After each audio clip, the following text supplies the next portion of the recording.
Welcome back to the deep dive.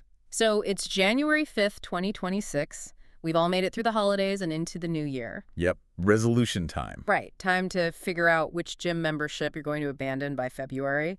But if you're an economics watcher, and if you're listening to this, you definitely are, this is report card season. And oh, what a report card we have today. I mean, it's almost disorienting. It really is. We're looking at this fascinating and honestly a really stark contradiction coming out of the world's second largest economy. It's like a tale of two completely different realities.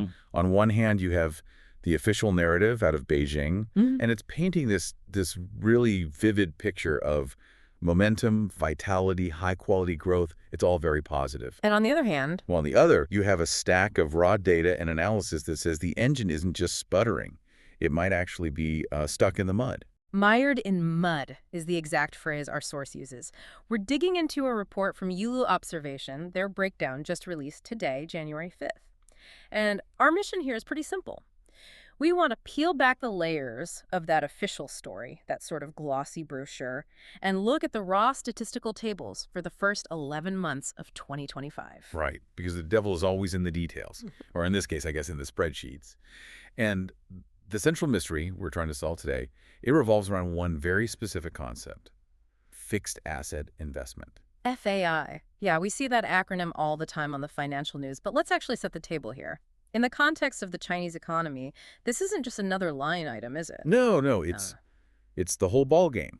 For decades, fixed asset investment has been what they call the stabilizer, The stabilizer. or the ballast stone of their growth model. This is everything: building highways, high-speed rail, factories, and, all those endless forests of apartment towers. So it's the thing they use when the waters get choppy. Exactly. The traditional playbook has always been, if things get rocky, you dump money into investment, and the ship steadies. So the question our source is asking, and the reason we're doing this deep dive, is what happens when the stabilizer stops working? Or worse, what happens when the ballast stone becomes the weight that actually drags the ship down? And that's what the data is pointing to. That's exactly the scenario. It's a huge structural shift. Okay, let's unpack this. Because to understand the crash, we first have to understand let's call it the makeup that's been applied to the situation. Our source points to a specific article from Xinhua News, the official state media, just from a week ago, December 29th. Right. This is the narrative side of the equation. The title was 2025 China Economic Inventory. And if you just, scan the headlines, you'd think it was a banner year. It sounds great. They use phrases like stimulating internal momentum and accelerating market vitality. Market vitality is one of those phrases that makes investors feel all warm and fuzzy. It suggests energy, movement. For sure. And they specifically claimed that investment scale continues to expand, right? They're highlighting high-tech, infrastructure, all the good stuff. Yeah, and to be fair, those sectors are growing. No one's denying that. But the article gives this impression that the entire investment engine is humming along. But our source calls this a narrative technique. It is. I mean, Yeah. look, every government spins their numbers. Yeah. But think of it like a CEO's speech at an annual meeting. Okay. And the CEO gets up and spends 45 minutes talking about how great the cafeteria food is and how the new intern is just fantastic. While the main factory out back is on fire. Precisely. You highlight the bright spots to distract from the massive losses in the core business. You're shining a spotlight on the balcony to keep people from looking at the basement. So it's a partial truth being used to mask a systemic decline. Exactly. And that's why when we switch over to the raw data from the National Bureau of Statistics, the stuff our source analyzed, the picture just completely changes. We go from market vitality to, well, something much uglier. Let's get to those numbers, because this is where the contradiction becomes impossible to ignore. The source looks at January to November 2025 and compares it to the same period in 2024. What are we seeing? This is the key statistic. If you take nothing else away, remember this. In that period in 2024, total fixed asset investment grew by 3.3%. Okay, so positive growth. Not amazing, but moving forward. Right.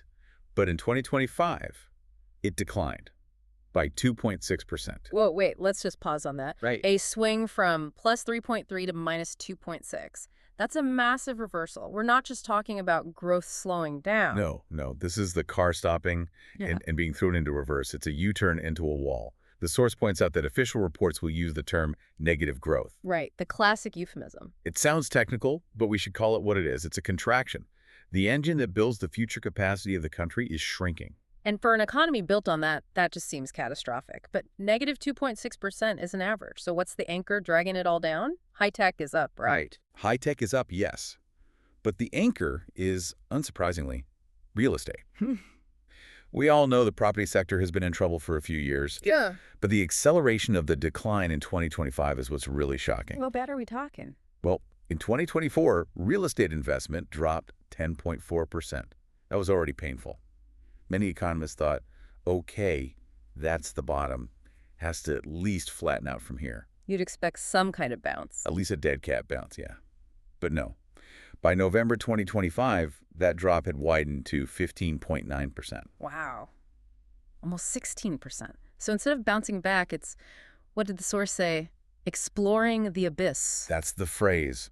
And this is why that Xinhua article feels like such a disconnect. You have a headline saying investment scale continues to expand, while the raw tables show the most critical sector is free-falling by nearly 16%. You can't overstate the psychological impact of that. I mean, if you just see cranes standing still everywhere, it changes how you feel about the future. Absolutely. It freezes everyone in place. Which brings us back to that stabilizer idea.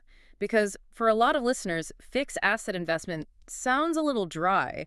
Why does it matter so much to China specifically? To get that, you have to look at what's known as the three carriages of their economy.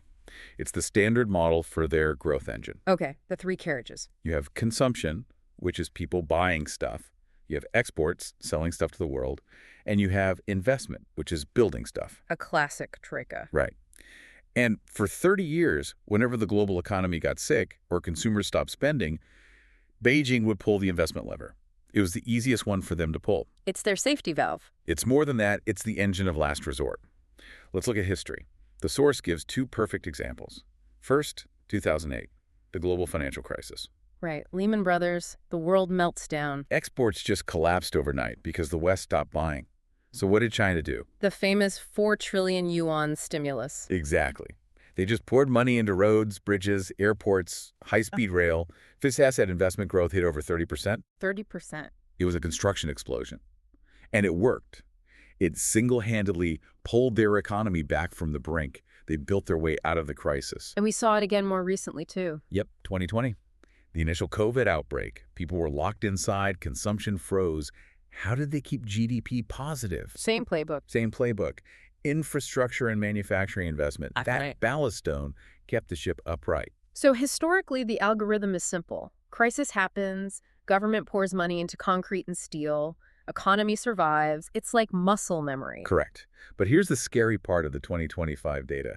The source includes this chart of the investment growth rate, and visually, it's just striking. From May through November, the line is just plunging straight down. It's a straight line down, no bumps, no little recovery. There's no sign of breaking. It looks like a ski slope, which leads to the source's main point. The stabilizer has failed.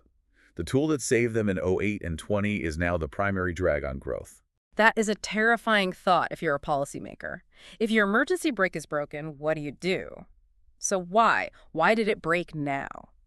Well, the source lists 4 specific structural reasons, meaning you can't just tweak a policy and fix them. Okay. The first, obviously, is the real estate bubble we mentioned. It's popped. The market hasn't found a floor. Right. But the second reason is the one that really ties the government's hands, and it's called land finance. Land finance. Okay, explain that like I'm 5. Yeah. How does selling land pay for a subway? Sure. In the West, local governments get money from property taxes every year. In China, there's no annual property tax for most people. Instead, the local government owns all the land, and they lease it to developers for 70 years. Ah. And that upfront cash from the land sale is massive. It's what funds the subways, the parks, the highways. It's their piggy bank, their ATM. It was. But now developers are broke. They aren't buying land. So that revenue source for local governments has just evaporated. So the local governments are broke too. Exactly. The source says land finance is exhausted. The coffers are empty. So even if Beijing says stimulate, the local officials look at their bank accounts and go, with what money? Which leads right into reason number 3, the debt crisis. Right. Both central and local governments are already carrying so much debt from the last few times they saved the economy. The leverage is maxed out. They can't just borrow another 4 trillion yuan. They're tapped out. A popped bubble, no income, and a maxed out credit card. Okay.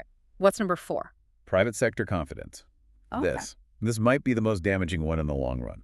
The source breaks out the data for private fixed asset investment. So not the big state-owned companies. No, this is the entrepreneurs, the factory owners, the tech startups, the people who drive innovation and, maybe more importantly, employment. And that data shows private investment is contracting even faster than the national average. Meaning business owners are just scared to spend money. They see weak demand, policy uncertainty, and they're just keeping their wallets closed. They're hoarding cash. It's a vote of no confidence with their checkbooks. So you have a government that's unable to spend and a private sector that's unwilling to spend.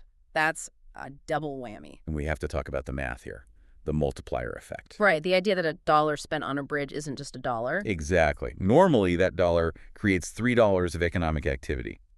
But the multiplier works in reverse, too. A negative multiplier. Yes. If you stop building that airport, you don't just save the cost of the airport. The construction workers lose their wages, so they stop buying things. The restaurant across the street closes. Factory shutdowns, unemployment, supply chain breaks. It's a spiral.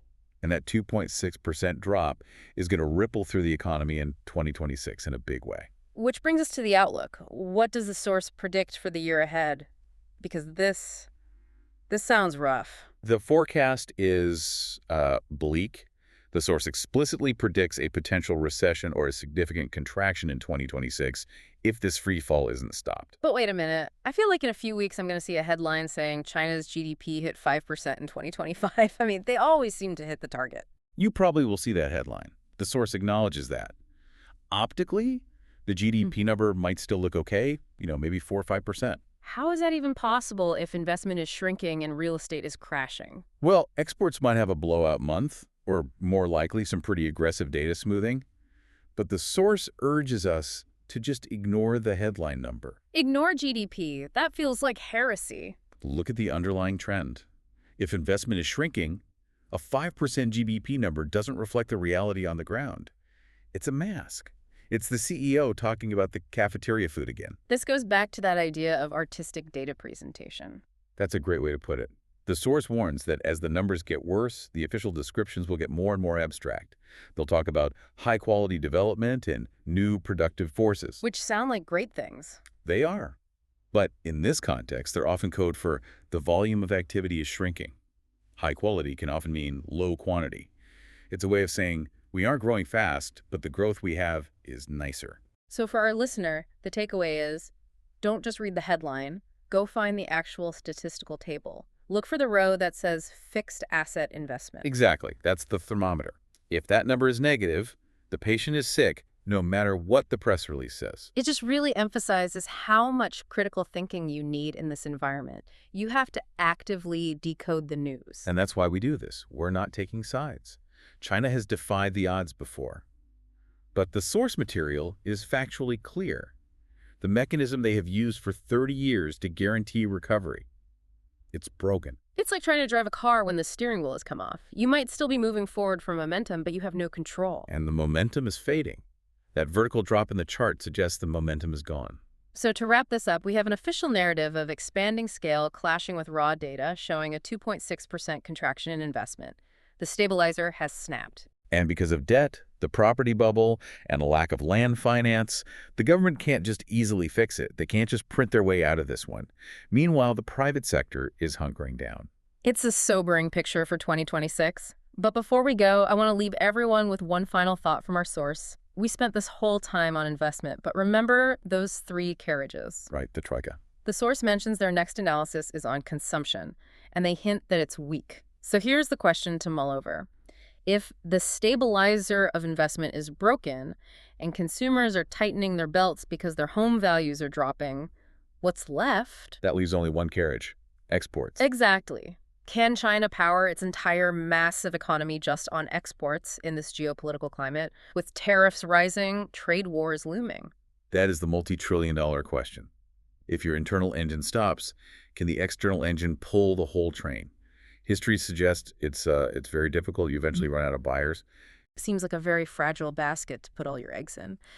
But that is a story for another day, something to think about as we watch the headlines in 2026. Thanks for listening to this deep dive. Stay curious and check the numbers. See you next time.